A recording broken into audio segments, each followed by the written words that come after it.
BA प्रथम वर्ष के अर्थशास्त्र विषय के सभी विद्यार्थियों को नमस्ते। बीए फर्स्ट ईयर इकोनॉमिक्स में फर्स्ट पेपर को डिस्कस करने के बाद में हम देखते हैं सेकंड पेपर में हमें क्या पढ़ना है। आपके सेकंड पेपर का जो नाम है वो जो नाम है इंडियन इकोनॉमिक थॉट, भारतीय आर्थिक विचार।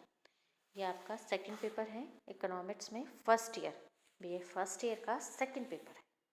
ठीक है, फर्स्ट पेपर का नाम है माइक्रो इकोनॉमिक्स, सेकेंड पेपर का नाम है इंडियन इकोनॉमिक थॉट। पेपर का पैटर्न आप देख सकते हैं, किस तरीके से क्वेश्चन पेपर आएगा आपके, वो आप देख सकते हैं यहाँ पे। एक्चुअली मैं मानती हूँ कि सिलेबस को रीड आउट करना हमारे लिए ज़्यादा ज़रूरी है। हमें पता होना चाहिए कि पढ़ना क्या है अकॉर्डिंग टू सिलेबस, क्योंकि पेपर आपका सिलेबस के अकॉर्डिंग ही आएगा। तो आप यहाँ देखिए, जैसा कि इसमें भी 3 यूनिट दी हुई हैं, unit first second third. Unit first में हमें देखना है prominent ancient Indian economic thinkers and major source book, प्रमुख प्राचीन भारतीय आर्थिक विचारक और इनकी मेजर सोर्स बुक्स, यानी इनकी मुख्य बुकों के बारे में हमें पढ़ना है। इनके यानी हमें इनके बारे में, इनके सिर्फ नाम और इनके बुक के नाम और इस बुक में क्या कहा गया है। जैसे कि मान लीजिए कौटिल्य की बुक का नाम है अर्थशास्त्र, तो उसमें उसने क्या कहा है अर्थशास्त्र विषय के लिए, ये सब हमें उसको पढ़ना है। इसी प्रकार से और भी थिंकर्स हैं एनिशिएंट, उनके बारे में हमें अध्ययन करना है, उनके आर्थिक विचारों के बारे में। मेनली हमारा जो फोकस रहेगा उनके इकोनॉमिक थॉट्स के ऊपर रहेगा। आगे है definition and scope of economics according to Kautilya and Shukra, यानी कौटिल्य और शुक्र के अनुसार अर्थशास्त्र की जो परिभाषाएं दी गई है और उस क्षेत्र के बारे में जो उन्होंने बताया है उसके बारे में हमें यहाँ अध्ययन करना है।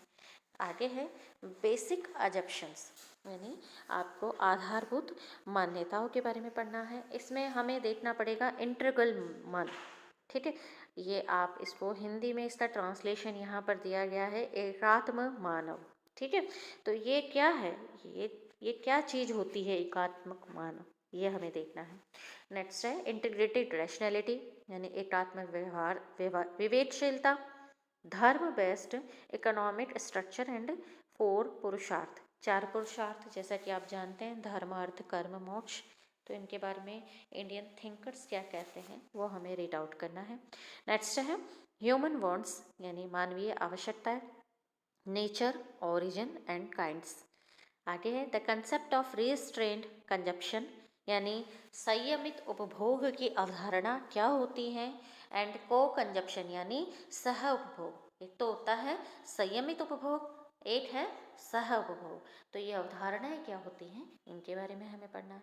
Meaning and importance of wealth and code of conduct for earning and spending, यानी धन का अर्थ क्या है, इसका महत्व क्या है, और कमाने और खर्च करने के सिद्धांत क्या है। क्योंकि हम इंडियन थॉट्स के बारे में अध्ययन कर रहे हैं ना, इंडियन थिंकर्स के बारे में अध्ययन कर रहे हैं, तो हमें और जैसा कि आपको पता ही है कि भारतीय विचारक जो भी रहे हैं ये संयमित उपभोग की बात करते हैं, पुरुषार्थों की बात करते हैं, तो इस सब का हमें यहाँ पर अध्ययन करना है।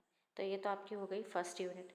सेकेंड यूनिट जो है इसमें हमें देखना है इकोनॉमिक आइडियाज़ ऑफ मनु शुक्र and Kautilya in the field of consumption production exchange distribution and public finance, यानी किन के विचारों को पढ़ना है हमें, मनु के विचार, शुक्र के विचार और कौटिल्य के विचारों को पढ़ना है। किसके फील्ड में पढ़ना है, किस क्षेत्र में पढ़ना है, उपभोग, उत्पादन, विनिमय, वितरण और सार्वजनिक राजस्व, इनके संबंध में इनके क्या विचार हैं, मनु क्या कहता है उपभोग के लिए, शुक्र क्या कहता है, ये हमें अध्ययन करना है। आगे है economic thoughts of Swami Dayanand Saraswati, दादा भाई नौरोजी, महादेव गोविंद रनाडे, गोपाल कृष्ण गोखले और आरसी दत्ता।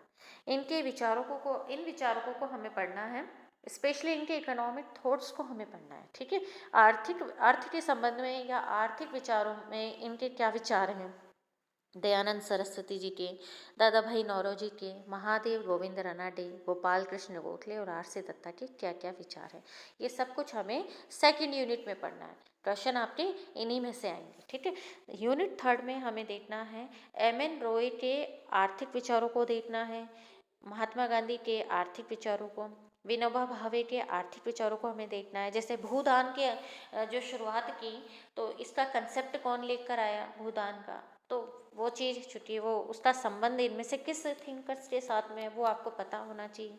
और वही चीज़ हम नहीं पता है तो वो आपको इसको पढ़ने के बाद में पता चल जाएगा। नेक्स्ट है major economic thoughts of doctor BR Ambedkar, JL Nehru, Ram Manohar Lohia, Deendayal Upadhyay, JK Mehta, Amartya Sen. यानी ये जो मुख्य मुख्य जो आपके कह सकते हैं कि फ्रीडम के स्वतंत्रता संग्राम के उस समय के जो मुख्य मुख्य जो लीडर थे, उनके आर्थिक विचार कैसे थे और उन विचारों का क्या प्रभाव पड़ा और वो कितने फ्रूटफुल है, इन सब का हमें अध्ययन करना है, जिसमें आपके अम्बेडकर साहब आ जाएंगे।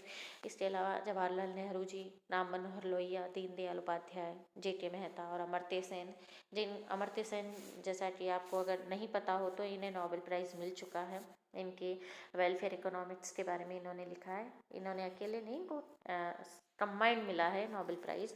तो ये चीज़ें आपको पढ़ना है कि इनके विचार कैसे हैं, इनकी पुस्तकों के नाम और ये कितने इम्पोर्टेंस रखते हैं आज के समय में, इन सबको हमें इसमें देखना है। ठीक है, और ये तो आपका इंग्लिश में रहा। और इसके संबंध में हमें जो बुक्स रेफ़र करनी है, रिकमेंड करनी है जो बुक हैं, तो आप यहाँ पे आप देखिए MC वैश्य की बुक ले सकते हैं, आर्थिक विचारों का इतिहास। ठीक है, आप ले सकते हैं ये बुक। इसके अलावा आप BN गांगुली की बुक को भी रेफ़र कर सकते हैं, Indian economic thought and 19th century perspective. Actually में 19th सेंचुरी पर्सपेक्टिव का मतलब ये रहा, क्योंकि ये जो भी विचारक हमें जिनको हमें पढ़ना है, ये सभी 19वीं शताब्दी के रहे हैं, तो इनके विचारों को हमें पढ़ना है कि ये क्या क्या है।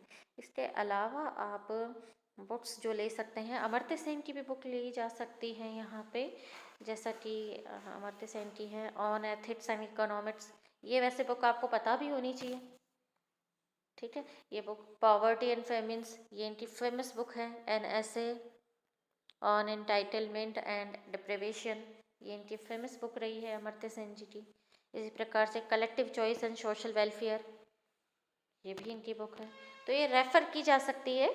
आप मैंने इनके टॉपिक्स देख सकते हो, जैसा कि 3rd यूनिट आपके अमर्त्य सेन के बारे में है, उनके विचारों से संबंधित है, तो आप उनकी बुक देख सकते हैं।